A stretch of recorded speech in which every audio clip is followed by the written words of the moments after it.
In the previous lesson, we continue to work with materials in VRAY for Blender, adjusting the mapping and checking out which issues and problems could appear in the conversion of the materials, or when we substitute like from a Blender kit material or a Blender material to VRAY for Blender. So there are still some things to be adjusted here. I want to change the material of the kitchen, and also I want a more visible glass, because this is like 210 or too we can say like transparent. So also we need to adjust the lining, because lining is really important, and always check that the glasses have actually a double face, like they are actually solid and not single faces, because they will work more properly. And so we're going to go through other settings here.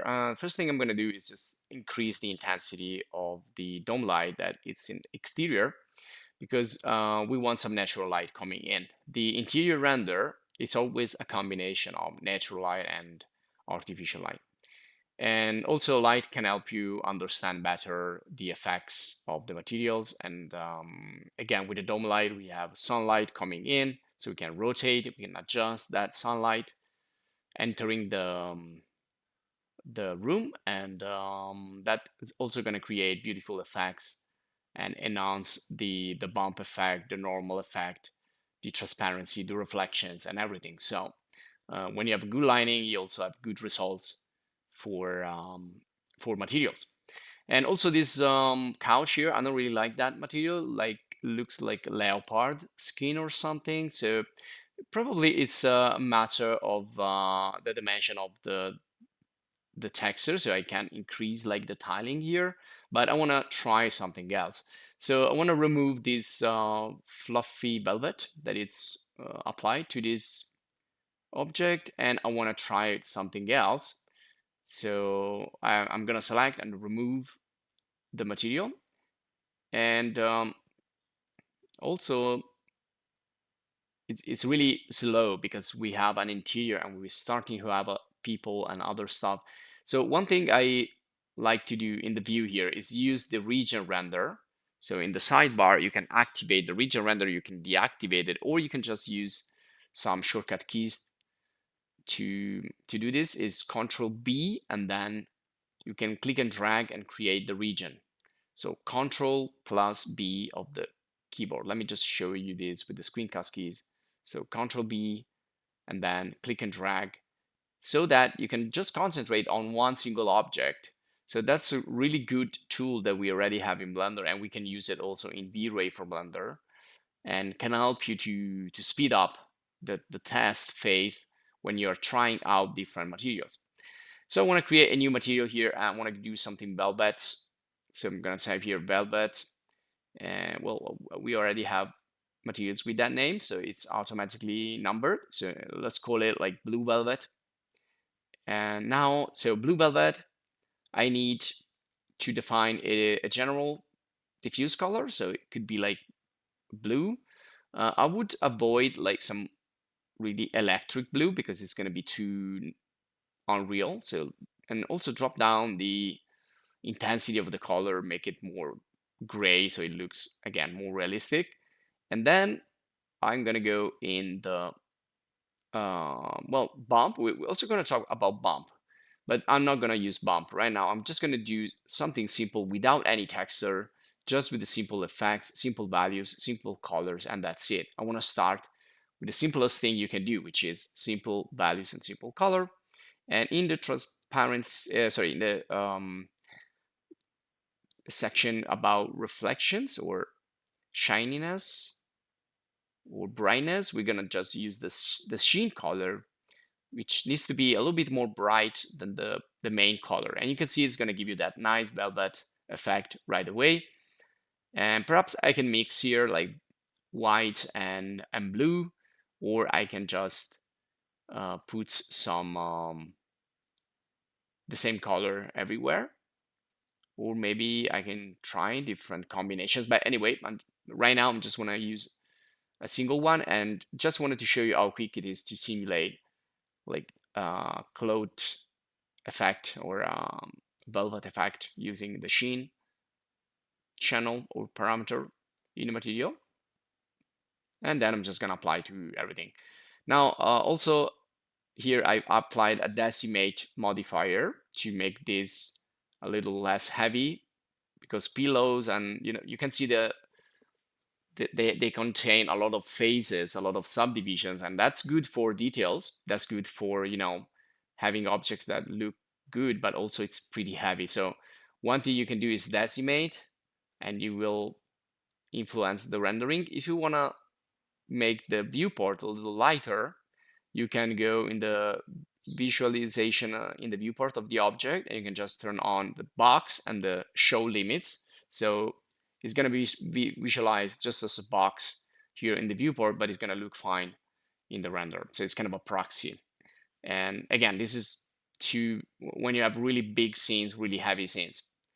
Okay, I'm going to continue to apply this blue velvet all around here my couch. I'm just going to keep everything blue. Again, if you want to deactivate the region render, you can do Control-Alt-B.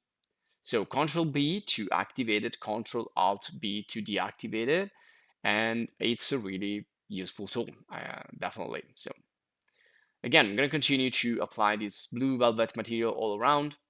Maybe I'll change it later. Maybe I want something more intense. I don't know, but this time it's gonna be like this.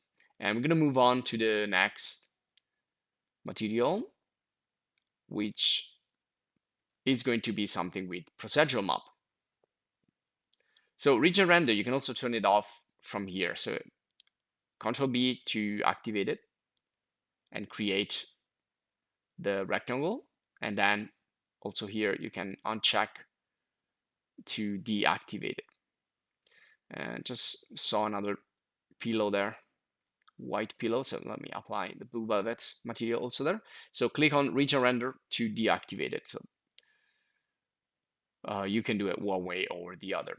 Okay, now if I want to add even more, let's say, details to this material, I can add a procedural map. For example, I can add a VRAY cloud. Now we introduced the procedural map in the previous video. Basically, there are textures that can be generated right here in Blender and modified right here in Blender and in VRAY nodes. So you can see this one here is simulating like a tissue. So I can change the color of this texture, of this pattern. So I can use different colors for the gaps between the pattern, and I can use different colors for the various direction of the pattern. I can play with the U and the V width, the waving. I can play with the randomness of this and the spread. So every time I have a procedural map, I have a bunch of parameters that I can work here directly without exiting Blender.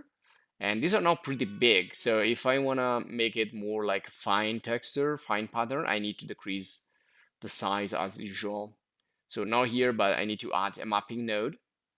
And again, when we use mapping, we have basically a couple of choices. We can use randomizer to have a randomness in the distribution of the texture, or we can use more precise texture like the object UV if the object contains a UV, otherwise not.